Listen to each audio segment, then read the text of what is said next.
Hola y bienvenidos a un nuevo video. El día de hoy les voy a contar, como dice en el título, los libros que quiero leer en julio. Me limito usualmente a 4 porque de manera realista, a lo mucho, puedo leer 2 o 3 dependiendo de la carga de trabajo que tenga. Pero creo que ahorita no tengo tanta carga de trabajo, entonces voy a aprovechar eso para así leer uno por semana. Hay días en los que no leo absolutamente nada, entonces por eso digo de manera un poquito más realista, nada más escojo 4, pero no necesariamente tienen que ser esos. Bueno, o sea, no la cantidad, a veces puedo leer más, a veces puedo leer menos, dependiendo de qué tanto me atrape el libro. Y antes de contarles de los libros que quiero leer en julio, la verdad es que yo tengo que confesar que muchos de los libros que compro tienen mucho que ver con la portada. Si la portada y el nombre me llaman la atención, entonces los termino comprando. No es algo que piense mucho, pero hay muchas veces que me guío más por eso, por la portada y por el nombre. Si me llama la atención, lo compro, y si no, pues no. Y dependiendo de si ya ubico el autor. Si ubico el autor, es más fácil que lo compre. Si no, pues no. A veces me cuesta un poquito más de trabajo, pero obviamente sí leo la sinopsis de atrás, ¿no? Pero a veces no tiene tanto. Y muchos de los libros que saco los saco de Pinterest, porque en Pinterest no sé si les han salido, pero me salen como imagencitas en donde está el libro y una pequeña sinopsis de lo que trata. Entonces hay veces que por eso me llevan y me llaman la atención, y por eso. No hay ningún orden en particular de por qué se los estoy mostrando de cierta manera, simplemente los estoy agarrando conforme van saliendo, punto.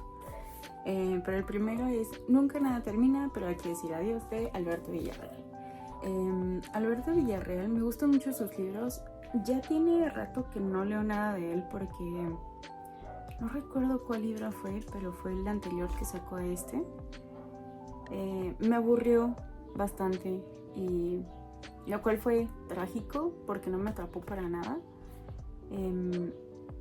Pero tiene varios libros de poemas que están muy padres, y este es un libro de como poemas o escritos en general, y es de los últimos que ha sacado, y por eso lo compré, porque sí me gustaba mucho lo que escribe, pero ese último libro no me gustó.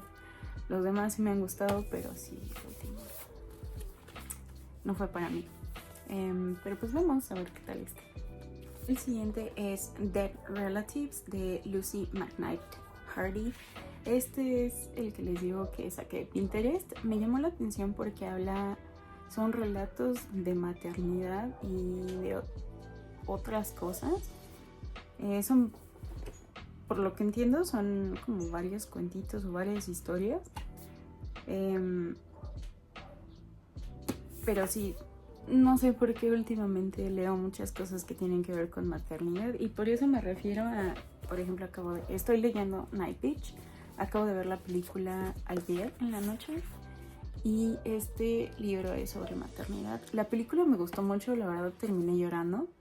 Creo que estoy en la etapa de mi vida en la que estoy ponderando en este aspecto de la maternidad, y quizá por eso ya son 2 libros que me llaman la atención y tienen que ver con la transformación o ese limbo en el que uno vive entre volverse en el estado. ¿Cómo lo explico? Como no soy mamá, creo que no lo he vivido, pero ayer estaba viendo una entrevista que se llama Actors on Actors, de Demi Moore con Amy Adams, y Amy Adams es la protagonista se llama Canina en español esta película.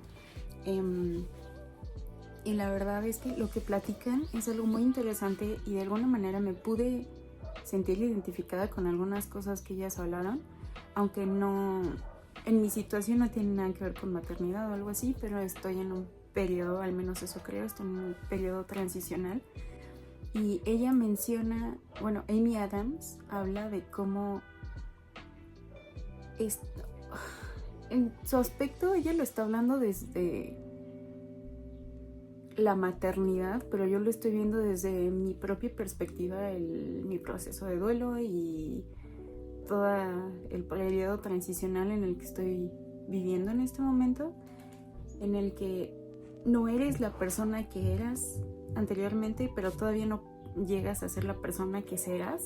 Entonces estás en un punto en el que te sientes perdido, como en un limbo, y estás agarrándote a lo poco que encuentras de ti misma. Entonces se me hace muy interesante cómo he estado encontrando estas frases o estas maneras de sentirme identificada y no sola en este periodo tan complicado de mi vida. Entonces siento que todo esto, el exponerme a estas cosas que a lo mejor no lo hacían con anterioridad, me está sirviendo mucho también para mi propio proceso de sanación, que ahorita estoy muy al inicio de mi proceso de duelo, entonces todavía hay muchas cosas que me cuesta trabajo, pero todas estas cosas siento que me están ayudando a poder ir procesando poco a poco esta situación en el que, digamos, mi futuro ya no es lo que yo esperaba. Y creo que incluso hay una canción que dice: si le cuentas a la vida qué es lo que va a pasar, ella se burla de ti. Una cosa así, no tal cual es eso, pero me llama mucho la atención cómo ahorita me van bombardeando estas cosas en el sentido positivo. O sea, es positivo para mí porque es fácil, o más bien me ayuda a procesar todo esto que estoy viviendo. Pero bueno, me fui por la tangente. El siguiente es El gato y la ciudad, de Nick Bradley. Creo que es uno de los que compré. No recuerdo si lo compré en Gandhi o lo compré en Sanborns, en alguno de los dos. Y me llamó la atención justo por eso, porque para empezar la portada y el nombre, como que El gato y la ciudad. Y es de historias que se van entrelazando de distintas personas en los lugares menos esperados, más bien, o más inesperados. Creo que este tipo de historias que son más mundanas, más terrenales, me están gustando más ahorita que antes.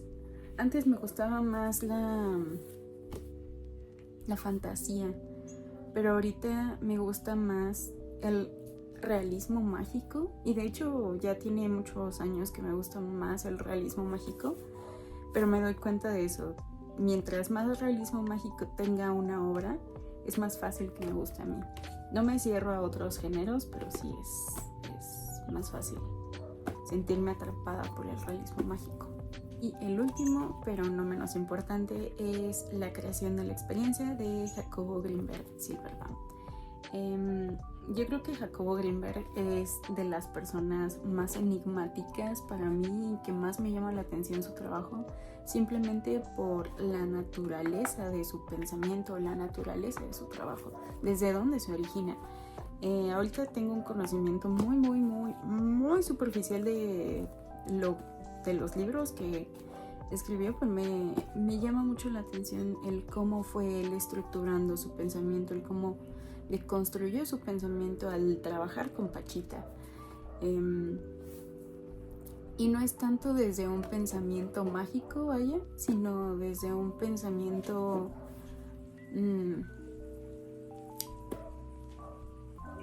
tampoco científico. Siento que de alguna manera todos estamos atrapados en cierto tipo de, y digo atrapados porque sí estamos atrapados en algún tipo de pensamiento, ¿no? Pues eso es mi opinión. Pero sí me llama mucho la atención todo su trabajo, al igual que me llama mucho la atención el trabajo de Carl Jung. Es algo que sigo estudiando a la fecha, así que hay mucho material de que estudiar. Como plus, también tengo Las manifestaciones del ser, que es las experiencias que vivió Jacobo Grinberg junto a Pachita. Insisto, este tema, sobre todo lo que tiene que ver con Pachita, me llama también muchísimo la atención. Simplemente por el hecho de cómo hablan de Pachita y del misterio que envuelve a su persona. Simplemente es... O sea, no sé cómo explicarlo más, que me es muy fascinante todo ese tipo de historias.